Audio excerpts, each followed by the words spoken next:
মেশিনটা দেখলাম লিকেজ আছে, তেল বেরাচ্ছে, মানে লিকেজ আছে কোথাও না কোথাও। কন্ডেন্সার ফ্ল্যাশিং করছি, দেখতেই পাচ্ছেন আপনারা কত তেল বেরাচ্ছে। তো কোথাও না কোথাও লিকেজ আছে, সেই লিকেজটা খুঁজতে হবে আগে, তারপরে সমাধানের কথা বলতে হবে কি খারাপ আছে না আছে। তো সেটা দেখা যাক, সামনে যাওয়া যাক, সামনে ডাক্টিংটা খুলবো। তো কুলিং কয়েলও লিকেজ হতে পারে, কন্ডেন্সারও হতে পারে, তো দেখা যাক চলুন। ওয়ালপুল টিপিল ডোরের এই মেশিনটা, এটাতে ঠান্ডা হচ্ছিল না, অনেক দিন থেকে পড়েছিল মেশিনটা।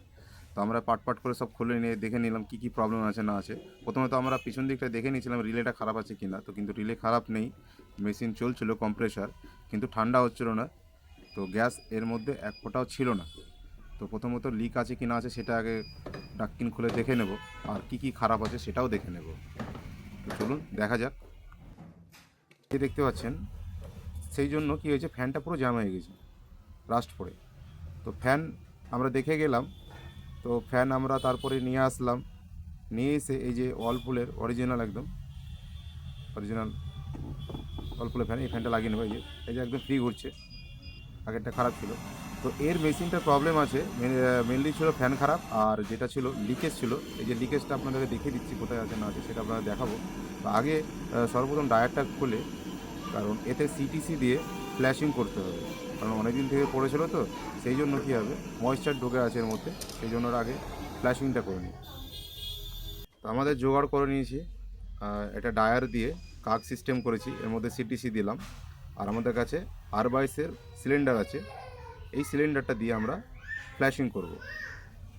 তো দেখতে পাচ্ছেন গ্যাস আমরা লক খুলে দিয়েছি, আর এদিকে গ্যাস বেরাবার কথা সেটা বেরাচ্ছে না, আগেই বেরিয়ে যাচ্ছে গ্যাস, তার মধ্যে লিকেজ আছে। তো লিকেজটা কোথায় আছে আপনাদেরকে একটু দেখাচ্ছি। তো লিক হওয়ার জায়গা পাইনি, দেখুন এই জায়গাটায় লিক, পুরো আর22 গ্যাসটা আমাদের লোসখান চলে গেল। তো আর22 গ্যাসটা আমরা প্রথম বের করে নেব, এখানে লিক পেয়ে গেছে যেহেতু। আর যেটা কুলিং কয়েল আছে সেটা সিটিসি আর22 গ্যাস দিয়ে ফ্ল্যাশিং করবো ভালো করে। তো চলুন সেটা দেখা যাক। এখানে আমরা কন্ডেন্সার পিছনে ছাটিয়ে দিয়েছি, আর এই যে কন্ডেন্সারের রঙ আছে সেই রঙটা ভালো করে ঘষে নিচ্ছি, দুটো মুখ ভালো করে ঘষে নিতে হবে, তাহলে কী হবে, পাইপের ঝালাইটা ব্রেজিংটা খুব সুন্দর হবে, তাড়াতাড়ি ধরে নেবে, সোগা দিয়ে ধরে নেবে। তো ঘষার পরে দেখাচ্ছি কীভাবে ব্রেজিং হচ্ছে না হচ্ছে, সেটা দেখাচ্ছি চলুন। তো কন্ডেন্সার এভাবে আমি লাগিয়েছি, টেকনিশিয়ান ভাইরা কীভাবে লাগাও আমি জানি না, কিন্তু আমি এভাবে লাগিয়েছি, কারণ বর্ষাকালে যখন স্যাঁতস্যাঁতে থাকবে সেটার জন্য হিটে শোক করে নেয়, সেই জন্য এভাবে লাগিয়েছি। আর এই জায়গাটা রাউন্ড দিয়েছি, এই জায়গাটা ওয়াটার ট্রে থাকবে, তাহলে কী হবে, জলটা এর মধ্যে শোক করে নেবে, নাহলে কিন্তু জলটা ওভারফ্লো হয়ে পড়বে, সেই জন্য। তো এখানে আমরা ড্রায়ার ব্রেজিং করতে লাগলাম। ড্রায়ার ব্রেজিং হয়ে গেলে আমরা এটা সেলফ ভ্যাকুম করব, আমার কাছে ভ্যাকুম আছে তবু ভ্যাকুম করব না, এটা সেলফ ভ্যাকুমেই করে দেবো, কারণ এত সুন্দর একটা ফ্ল্যাশিং হয়েছে, আমার মনে হয় না আর ভ্যাকুমের দরকার হবে, সেলফ ভ্যাকুম করলে যথেষ্ট এনাফ হয়ে যায়। আমি ইউজ করি সোয়াগা, হচ্ছে গোদরেজের, যেটা দেখতেই পাচ্ছেন। আর আয়না দিয়ে দেখে নিলাম পুরো ব্রেজিং ঠিকঠাক আছে কি না আছে, সব ব্রেজিংগুলো ঠিকঠাক হয়েছে কি না, কারণ সামনে দিয়ে তো পিছন দিকটা দেখা যায় না, সেই জন্য আয়না দিয়ে আমরা দেখছি যে পিছন দিকটা ঠিকঠাক হয়েছে কিনা। তো খুব সুন্দর ব্রেজিং হয়েছে।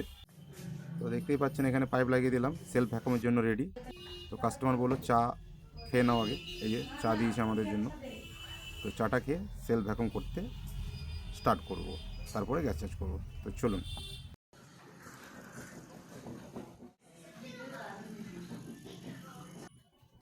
তো এখানে আমি ইউজ করি হচ্ছে 134 গোদরেজের, দেখতে পাচ্ছেন গোদরেজ কোম্পানি।